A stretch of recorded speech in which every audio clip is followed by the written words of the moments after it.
शब्द सुना होगा, चर्चा में चल रहा है इस समय बहुत। जी। लिव इन रिलेशन जी सर। क्या होता है ये? सर मैं बता तो दूंगी पर आप संतुष्ट होगे ना होंगे। नहीं, फिर भी आप बताइए जो भी आपको लगता हो। सर क्या है, एक लड़का और लड़की दोनों आपस में प्रेम करते हैं और जो लड़का है उनकी शादी हो रखी है और उनके घर पे पत्नी है।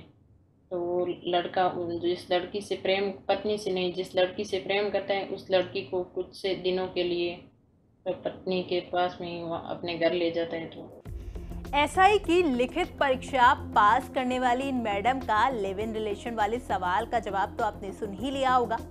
जवाब सुनकर आपको हंसी भी आई होगी और साथ ही हैरानी भी हुई होगी कि आखिर मैडम ने ये परीक्षा पास की कैसे। नमस्कार, मैं हूं आंचल और आप देख रहे हैं राजस्थान तक। एसआई पेपर लीक के मामले में एक कोचिंग संस्थान का वीडियो काफी वायरल हुआ। आपको दिखाएंगे वो पूरा वीडियो। अब केवल मैडम ने इसी सवाल का उल्टा पुल्टा जवाब नहीं दिया, मैडम के जवाबों को सुनकर तो आप भी अपना सिर पकड़ लेंगे। मैं पुलिस विभाग में इसलिए जानना चाहती हूँ क्योंकि पुलिस विभाग में कानून और नीतियाँ बनाई जाती है। पुलिस विभाग में कानून बनता है, नीतियाँ बनती है। जी सर। तो फिर विधानसभा में और संसद में क्या होता है?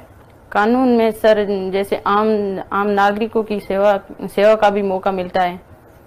आम नागरिकों की सेवा तो आप नर्स बन के ज्यादा अच्छे नहीं कर सकते हैं सर। इसमें अपराधों की भी देखरेख कर सकते हैं, कानून व्यवस्था को भी बनाए रख सकते हैं। नहीं, कानून व्यवस्था को बनाए कैसे रख सकते हो आप? कानून व्यवस्था सर, ये तो अगर व्यक्ति चाहेगा तो व्यवस्था बनेगी। मैं चाहूंगा कि कानून का पालन करूं, मैं चाहूंगा कि जो ट्रैफिक सिग्नल के ऊपर जो रेड सिग्नल आए तो रुक जाऊं। जी सर। है ना? तो मैं ये कानून व्यवस्था बनेगी। और अगर हम तीनों ने ये मिलकर तय कर लिया कि ट्रैफिक सिग्नल को तोड़ना ही तोड़ना, आप अकेले हैं वहां चौराहे पर, किस किस को और कैसे रोकेंगे आप उस कानून व्यवस्था को बचाने के लिए? ये मैडम कह रही हैं कि पुलिस विभाग में कानून बनते हैं। अब जिस परीक्षा का बेसिक भी ना पता हो, उन्होंने भी इस परीक्षा को पास कर लिया। खैर अभी रुकिए मत, आगे और भी सवाल हैं और इनके जवाबों को सुनकर आपको इस परीक्षा को लेकर झोल ही झोल नजर आएगा। प्रधानमंत्री बनने के लिए मेन जो एज होता है, आयु होती है, वो क्या होता है?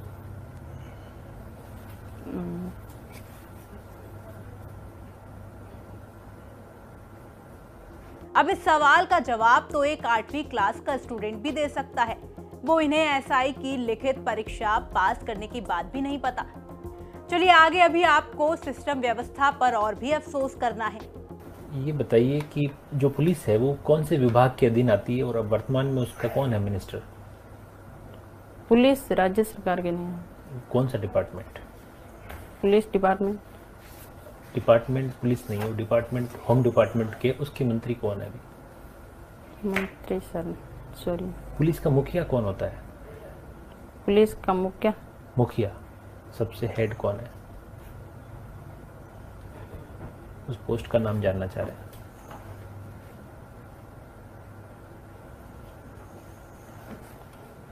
जीरो नंबर एफआईआर के बारे में बताइए थोड़ा। सर 0 नंबर एफआईआर तो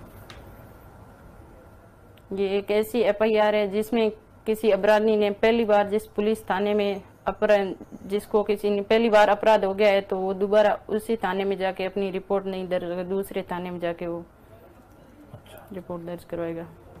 देख लीजिए, अब जिस विभाग में काम करने का सपना इन मैडम ने देखा, उनके बारे में इन्हें कितनी जानकारी है। पुलिस का जो अभी भारत का कानून है वो अंग्रेजों का जमाने का है। जी सर। आपको लगता है इसमें बदलाव होना चाहिए या बहुत बढ़िया चल रहा है? सर बदलाव को भारत का विकास होना चाहिए। भारत का विकास तो हो रहा है लेकिन लॉ की जो व्यवस्था है वो हमारी पुरानी है, तो इसमें बदलाव आप जरूर समझते हैं या सब बढ़िया चल रहा है? सर चल तो अच्छा ही रहा है बट बाद में अब महंगाई बहुत बढ़ गई है। अच्छा सर, तो मुझे बताइए, भारत में महंगाई बढ़ गई है मैडम? जी सर। इसका एसआई से क्या लेन देन है? एसआई से? हाँ सर महंगाई बढ़ गई तो ये सब जगह ही बढ़ेगी, बात में बात कहने का। तो इस कानून व्यवस्था से या एसआई के पद से, क्या एसआई बनने के बाद आप महंगाई को कम करवा देंगे? सर हम तो महंगाई को कम नहीं करवा सकते। तो यही तो कह रहा हूँ कि भी इसका एसआई बनकर के आप क्या क्या बदलाव करवा देंगे समाज में? समाज में सर मैं महिला सशक्तिकरण पर प्रभाव डालूंगी। अभी मैडम महिलाओं पर कितना प्रभाव डालेंगी ये तो बाद में तय होगा, लेकिन इन मैडम के जवाबों को सुनकर उन मेहनतकश और गरीब विद्यार्थियों के ऊपर जरूर प्रभाव पड़ रहा है जो इतने सालों से प्रतियोगी परीक्षाओं की तैयारी कर रहे हैं। आपका इसे लेकर क्या कुछ कहना है कमेंट बॉक्स में हमें लिखकर बता सकते हैं। राजस्थान की तमाम खबरों के लिए देखते रहें राजस्थान तक। शुक्रिया।